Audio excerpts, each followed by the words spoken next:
Welcome to EPG Pathshala. Hi students and viewers. I am Dr. Alamelu Mangai, Assistant Professor from the PG and Research Department of Home Science, Bharathasan Government College for Women, Puducherry. Let me start this module by putting a question in front of you. Have you ever been a decision maker? For sure, you would have been in your lifetime. Either in your family or in your workplace, and even sometimes you have the right to take the right decision during some personal occasions too. Similarly, in food service organizations also, as you know very well that it has nearly 7 functional departments.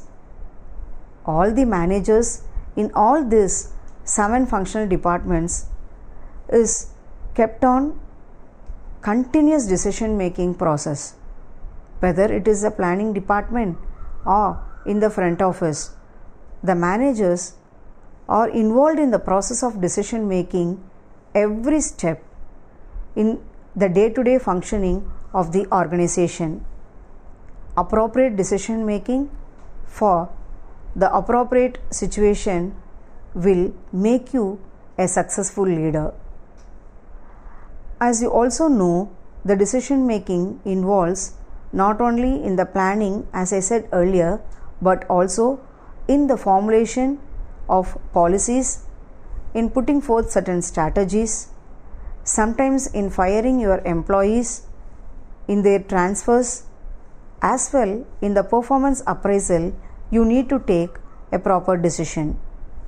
In this module, you are going to learn about the definition of decision making, the concept of decision making, the different types of the decision making process, the different steps or the stages involved in the process of decision making, as well the techniques that you need to adopt in the food service organization so as to take a best alternatives that will suit the present situation. Let me start first with the definition. There are many definitions given by many scientists and the management people. According to George or Terry, decision making is a selecting of an alternative from 2 or more alternatives to determine an opinion or a course of action. This process involves understanding the problem, collection of information, developing and evaluating alternatives, choice of a solution and its evaluation. With many definitions, I could reveal certain characteristics of the decision making. The decision making is goal-oriented activity and can be considered good or bad only in relation to specific goal that is aimed by the organization. It is a process of selection from the alternative courses of action. It is a conscious and a human process. The choices should be free so that you can choose the alternatives without any external imposed coercion. Decision making involves commitment in the face of uncertainty, and the final result is possible and the course of action might be uncertain. It involves a careful thinking and deliberation, analysis and verification. It also requires resolution of conflict. Decision making can be considered both as an art and as a science. It contains both conscious and unconscious aspects. It is a science so far as deductive reasoning is concerned. It might be an art in the sense that it involves judgment and intuition of the decision maker. Decision making can be both positive and negative, and it involves a time dimension and a time lag. Sometimes decision making is a situation. A manager might take one decision under particular circumstances and another in a different situation. So, the decision making is a continuous process, and a manager has to continuously take a decision of one type of another. Now, you need to learn about the different types of decision making so that you will know which type of decision will enable you to take an appropriate decision. The first one is routine and strategic decisions. The routine, which is also called as tactical decision, is made repetitively following certain established rules, procedures, and policies. They require collection of new data and confer with the people, and it cannot be taken without much deliberation. Though it is a complicated, the decision remains dimensional.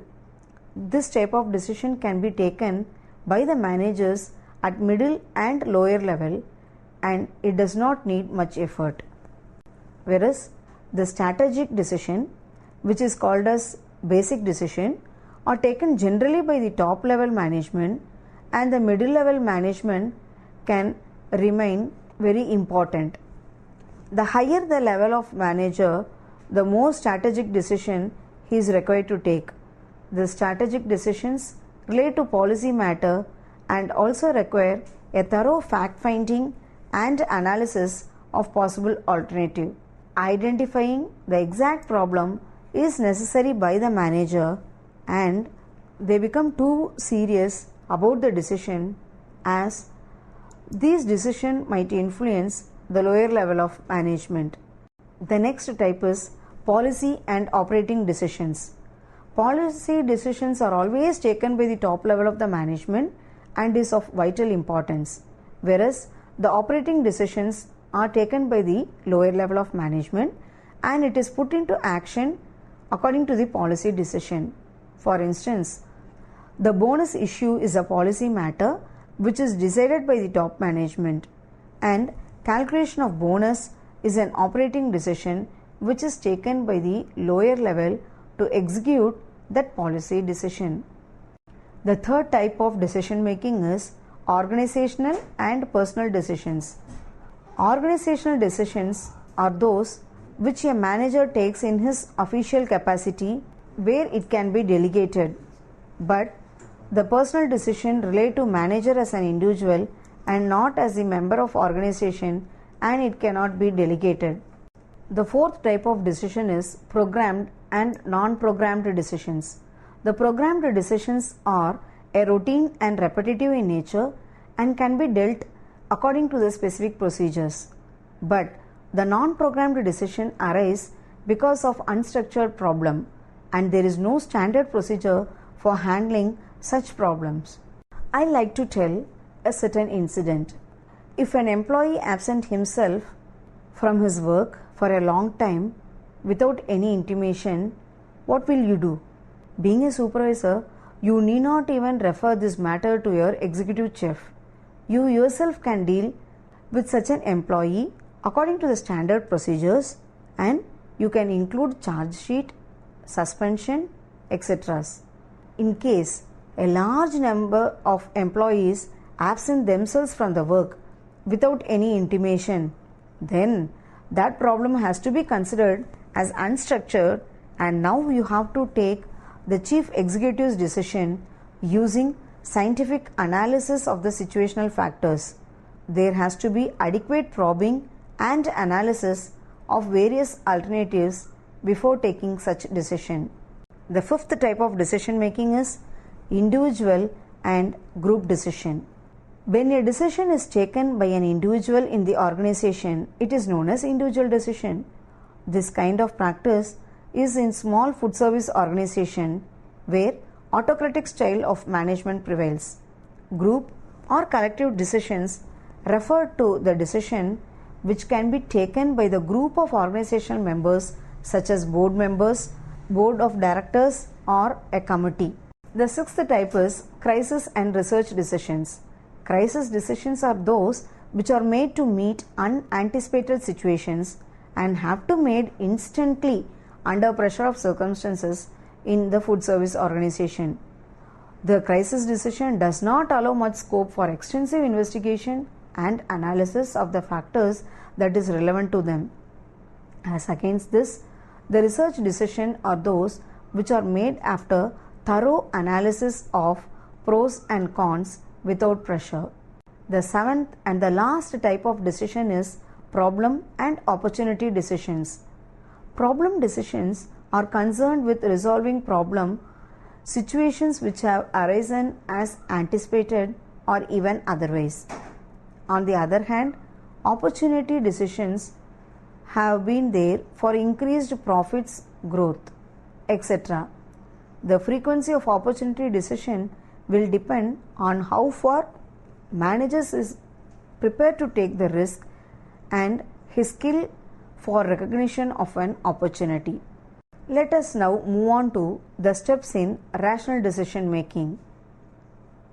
A rational decision in food service industry have to be taken following the 8 steps based on scientific processes. The decisions can be justified on a logical basis and it does not suffer from any personal bias of the decision maker. What are these 8 stages that has been formulated based on the scientific processes? The first and premost one is diagnosing and defining the problem. The second is analyzing the problem. Third is collection of data. Fourth is developing the alternatives. And the fifth is reviewing the key factors. Sixth is selecting the best alternative. Seventh is putting the decision into practice. And finally, the follow-up. Let me go in detail with each and every scientific stages of decision making. As I said, the first is diagnosing and defining the problem. The problem in any functional areas of food service establishments, when well defined and understood by the manager, it is half solved to a large extent. Wrong decisions are made because the person making the decision does not have a good grasp of the problem. Too often, what managers consider as problems are really a symptoms of problem. For example, in a restaurant, if there is loss of money, it is a problem that cannot be stated as how can we stop losing money, because this is only a symptom. The real problem is to identify what practices in the restaurants are causing the loss.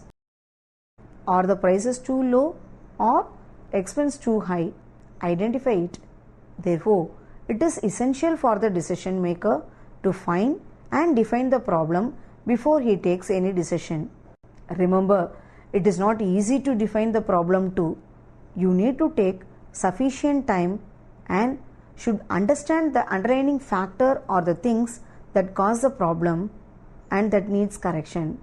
Otherwise, being a manager, you might give answer for a wrong question rather than for the main problem. Always, a clear recognition of problem alone will give right answer for the right question. The second important stage is analyzing the problem. When you have clearly recognized the problem, the next step of decision making is analyzing the problem, which involves classifying the problem and gathering information. Classification is necessary in order to know who should take the decision and who should be consulted in taking it. The effectiveness of the decision may be jeopardized without proper classification. The problem should be classified keeping in view the nature of the decision, whether it can be strategic or routine, the impact of the decision on the other functions of the management, the futurity of the decision, the periodicity of the decision, as well the limiting and strategic factor relevant to the decision. The next step in decision making is collection of data. To classify any problem, a lot of information is required. The problem could be misleading and might have adverse impact on the quality of decision as long as the required information is not available. Trying to analyze without fact is like guessing directions at a crossing without reading the highway signboard. Thus, collection of right type of information is very important in decision making. It would not be an exaggeration to say that decision is as good as the information on which it is based. Managers need to take correct decision during collection of facts and figures also. He should decide the way in which he is going to collect the information and also should calculate the time and money needed in the collection process. He should also gather fact so as to analyze the problem. he must also know the several alternatives from the problem, because after collection of the information, the manager must know how to use it. Remember, it is not always possible to get all the information that is needed for defining and classifying the problems. In such cases, you being a manager or any type of decision maker has to judge how much risk the decision involves, as well as the degree of precision and rigidity that the proposed course of action can afford. Remember, it should always be solution oriented. The manager must now lay down the various alternatives first and then proceed to collect the fact so that it helps him in comparing the alternatives. After defining and analyzing the problem, the fifth step is development of alternative courses of action. A manager is likely to be guided by his limited imagination without restoring to the process of developing alternatives. Each and every problem has many alternative solutions. A manager should understand that and should not think that there is only one way of doing a thing. In such case, it is deliberate that the manager has not probably done to force himself to consider other alternatives.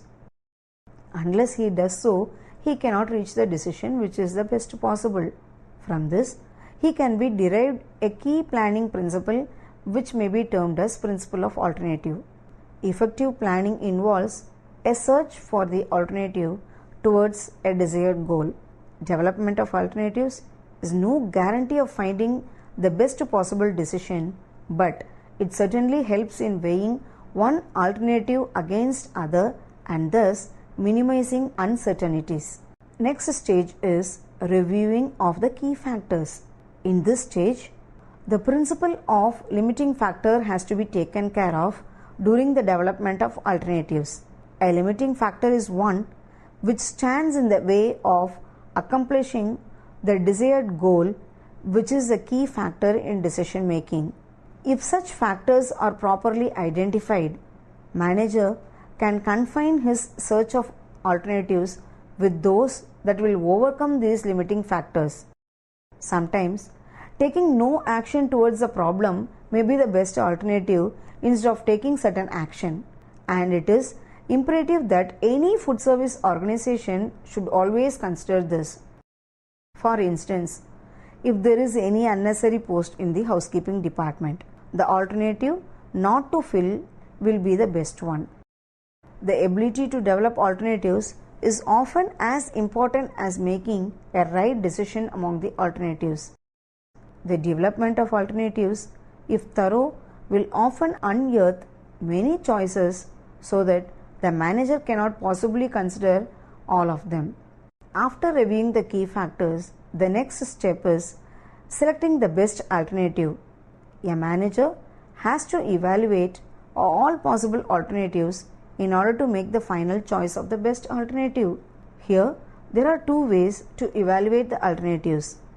The most common method is through intuition, that is, choosing a solution that seems to be good at that time. This is an inherent danger in the process of decision making because a manager's intuition may be wrong on several occasions. The second way is to choose the best alternative and weigh the consequences of one against those of others. Peter Drucker has laid down 4 criteria in order to weigh the consequences of the various alternatives that has been formulated by the manager for a particular problem. They are risk, economy of effort, situation or timing, limitation of resources. What could be criteria risk?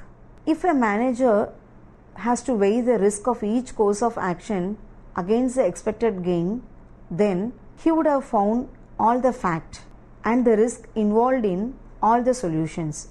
What matters is the intensity of different types of risk in various solutions. The economy of effort.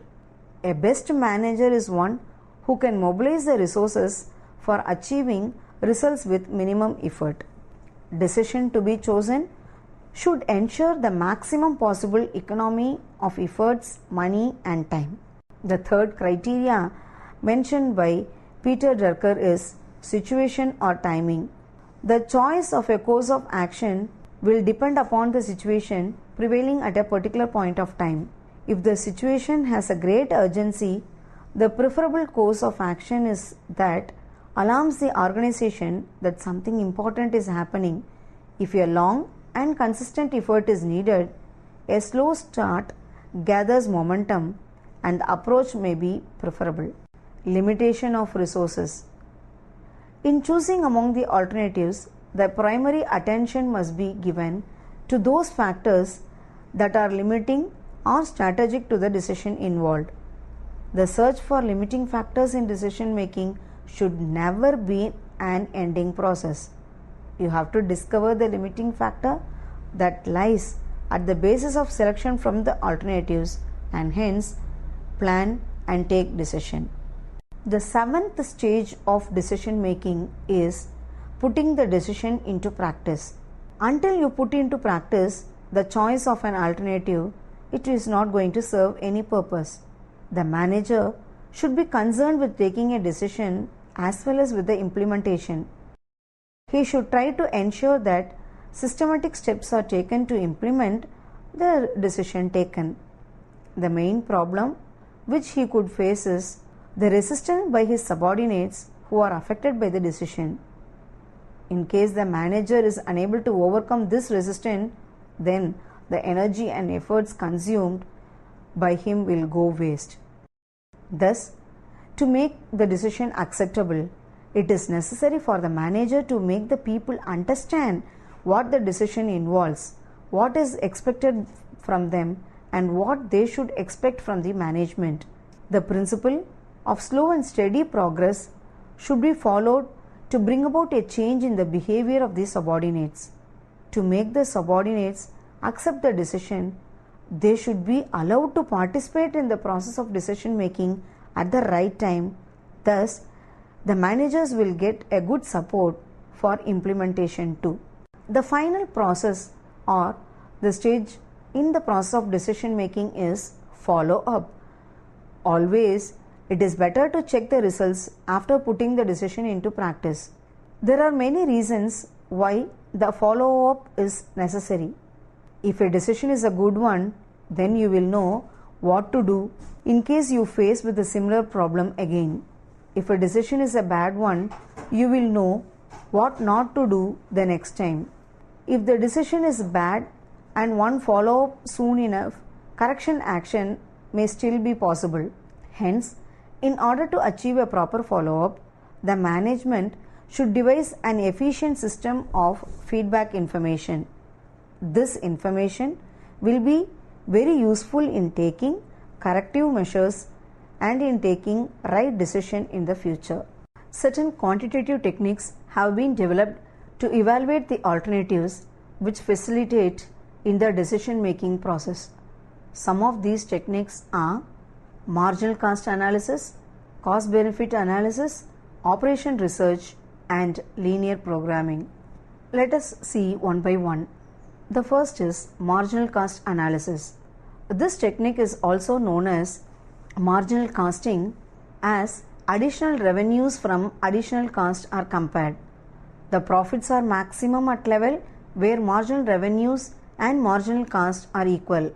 For instance, in order to find the optimum output of a machine that you are using in the food service organization, you can verify the input against the output until the additional inputs equal the additional output.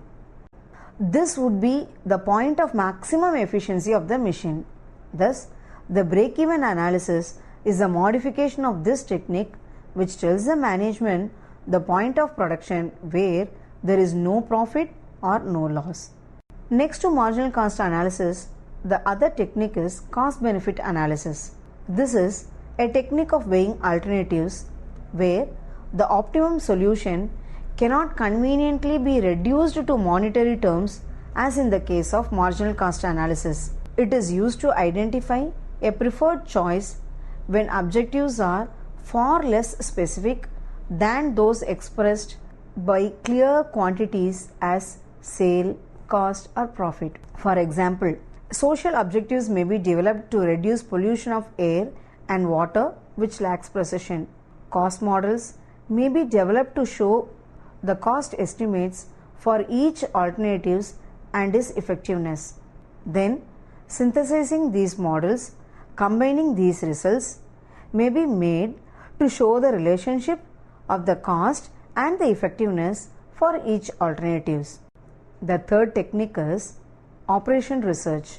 Operation research used in modern business organization has been defined as a scientific method of analysis of decision problem to provide the executive the needed quantity information in making these decisions. Executive decisions used to be taken on the basis of intuition, subjectivity, or past experience even in a big organization. Operation research seeks to replace this process by an analytical, objective, and quantitative basis based on information supplied by the system in operation and possibly disturbing the operation. Next to operation research is linear programming. Linear programming is a technique devised for determining the optimum combination of limited resources to achieve a given objective. It is based on the assumption that there exists a linear relationship between the variables and that the limits of the variations could be ascertained. It is primarily helpful where input data can be quantified and objectives are subject to definite measurement. It is applicable in such problem areas as production, planning, transportation, warehouse location, and utilization of production and warehousing facilities at an overall minimum cost. Linear programming involves maximization or minimization of a linear function of several primary variables known as objective function, which is subject to set of some real or assumed restrictions that is known as constraints. The last technique in the process of decision making is network analysis. Network analysis is used for planning and controlling the project activities. Under this, a project is broken down to small operations which are engaged in a logical cycle followed by a sequence of operations to be performed. A network diagram may be drawn to present the relationship between all the operations involved. The diagram will also reveal the gap in the flow plans. The interdependence of the various activities of the projects and the activity which should be completed before the others will also be initiated. A number of network techniques have been developed, of which PERT, which is the Program Evaluation and Review Technique, and CPM, that is the Critical Pathway Method, have become popular. Hope you have understood this module on decision making. Viewers, as the future managers of the food service organization, you have to take a proper decision for the problem. Any problem might occur in the food service institutions at any time.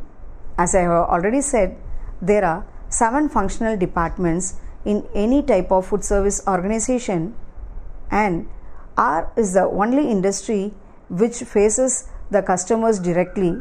So sometimes you might be in need of taking appropriate decision on the spot in front of the customers. Always be alert and practice the habit of taking an appropriate decision, for which you need to understand the tangible and the intangible factors that is available in the process of decision making.